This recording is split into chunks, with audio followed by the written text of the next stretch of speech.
Naše se asi rozvádějí, hádají se, ale mě se nikdo na nic neptá.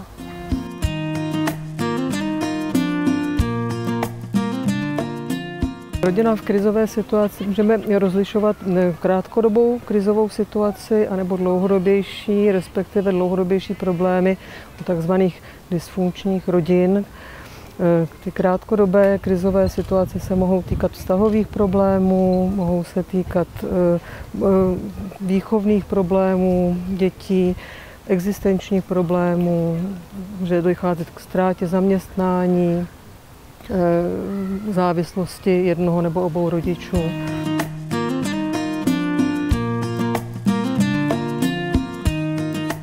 Jako příklad té krátkodobé krizové situace mohu uvést například rozvod rodičů, kde je znát, že pakliže je odborná podpora nabídnutá včas, může se předcházet eskalaci problému a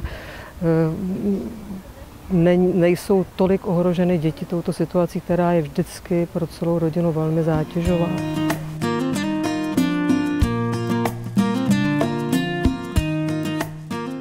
Já si myslím, že si rodina zaslouží víc než recept. Jednak je to naprosto individuální, jedinečný, situace, které ovlivňují vůbec vztah a vůbec jak rodina funguje, těch je více.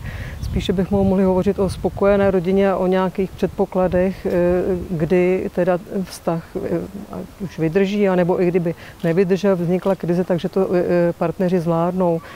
Jedná se o určitou osobnostní zralost, která je předpokladem odpovědnosti za vlastně svůj život a i za fungování rodiny. Ale je to také schopnost partnerů, rodičů postavit se čelem, jakmile vznikne nějaká zátěžová situace, krize a jsou ochotní o této krizi hovořit, jsou otevřeně komunikují, jsou k sobě empatičtí, chápou, že ten druhý může mít jiný názor, ale mají tendenci v podstatě to řešit společně.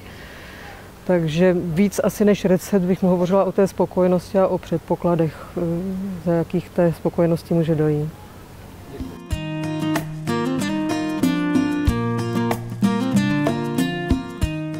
Síť institucí, která pomáhá rodině, je poměrně široká.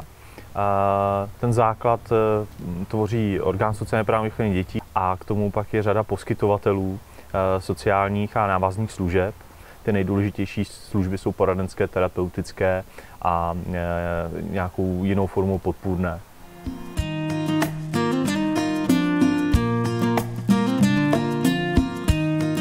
Matky samoživitelky se mohou obrátit o pomoc na jakéhokoliv sociálního pracovníka, sociální pracovnici.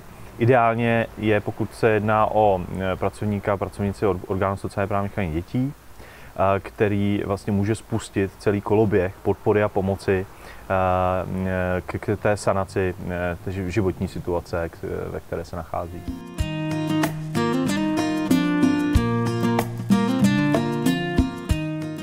V první řadě by si rozcházející partneři měli uvědomit, že na začátku k tomu patří negativní emoce, kdy to děti mohou odnést, pakliže budou dělat nějaká rozhodnutí.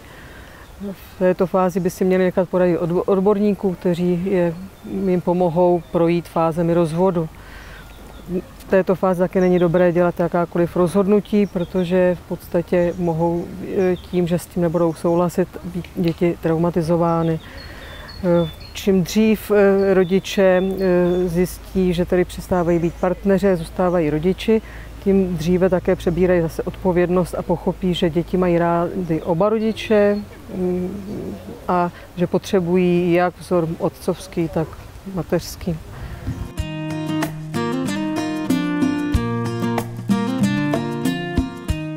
Rozvod je vždycky pro děti zátěžová situace. Za normálních okolností se během 1 až 2 let většina dětí se situací vyrovná.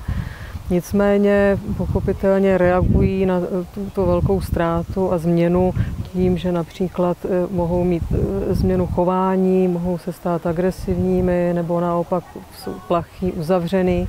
Mohou se zhoršit ve škole, menší děti mohou se začít i pomočovat nebo mají noční můry.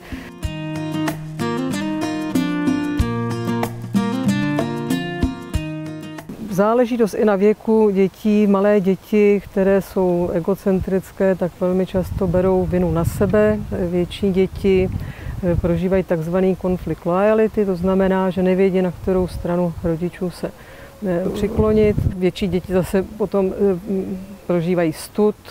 Velké děti přebírají na sebe zodpovědnost. Tohle by se mělo všechno zohlednit, že v podstatě děti reagují na zátěžovou v vozovkách nenormální situaci, má vlastně normální reakci.